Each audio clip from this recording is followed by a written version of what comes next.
waste their power, still destroy the evil forces of the Decepticons. Hey, welcome to Half the Battle. Let's talk about Blast Off.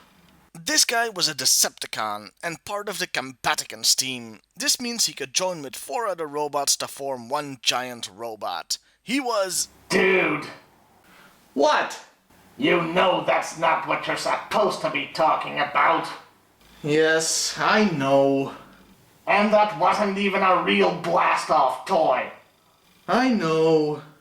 Yeah, this is just a cheap knockoff, as I don't have the actual Transformer.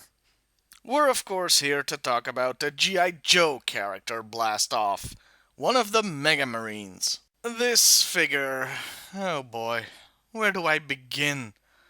Well, let's start on a positive note.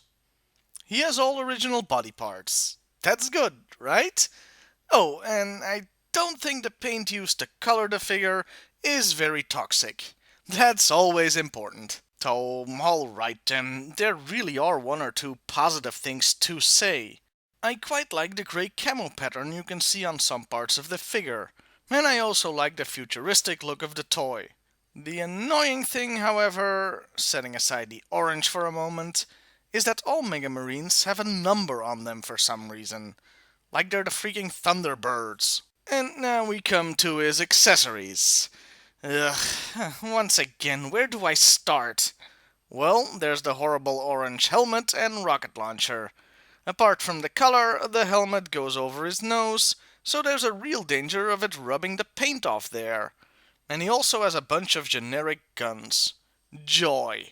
But let's face it, that's not why you're here, is it? You want me to talk about the armor. The goddamn armor. Okay, fine. I'll talk about the armor. Hope you brought earplugs, cause there might be screaming involved. You see, the Mega Marines had a gimmick. Oh boy, did they have a gimmick. They had special armor that could take damage. And I'm not talking in the cool way like He-Man had. No. This stuff, are you ready for this? Play-Doh. Frickin' Play-Doh. You see what I meant last week when I theorized that G.I. Joe was targeted at younger children in the early 90s? Yeah, the prosecution freaking rests, Your Honor. Each figure would come with a mold you could put the Play-Doh in. Sorry, moldable bio-armor, not Play-Doh. And you then put the mold over the figure's chest.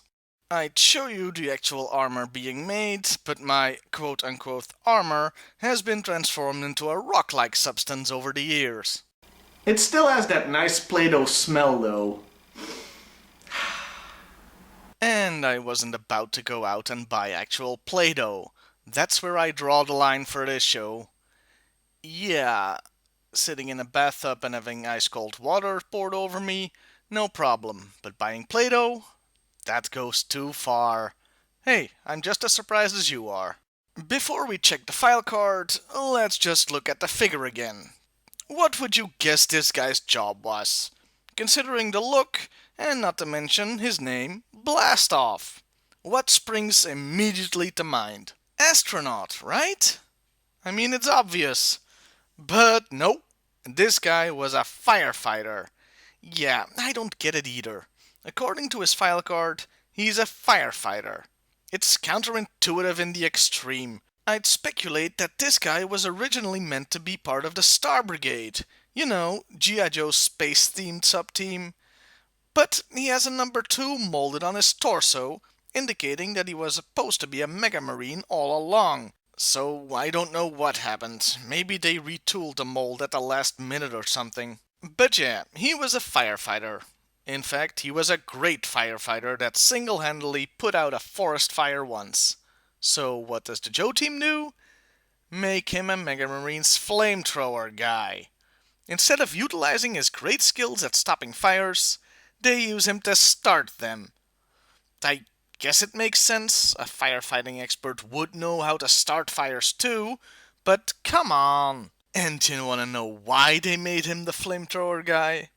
Because they discovered the Mega Monsters, the things the Marines were put together to fight, you know, the mutated Cobra soldiers, They are vulnerable to fire and extreme heat. No, really?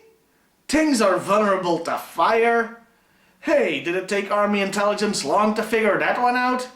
And that's pretty much it. He doesn't really get a personality. He's just a guy that burns mutants alive. Somebody's gonna be pissed off about that. And we don't get a comic or cartoon section this week, as we were mercifully spared from seeing the Mega Marines in either format. In conclusion, this guy has a confusing backstory, and the toy is terrible all round. It is definitely a number 2, alright. This was also the only toy of the character ever made, something that's getting to be kinda rare nowadays. Also, Play-Doh? Really? Oh, and you may have noticed that I skipped a character this week. You see, the next figure alphabetically was Blanka, a Street Fighter II figure that's technically part of the G.I. Joe line. However, I don't really consider this line to be a part of the G.I. Joe mythos, so I'm not gonna be reviewing each figure. I will do a special on them at some point. Also, I never really played Street Fighter II, and I'm not that familiar with the universe. Hey, what can I say? I was a Mortal Kombat guy. Well, see you next week, everybody.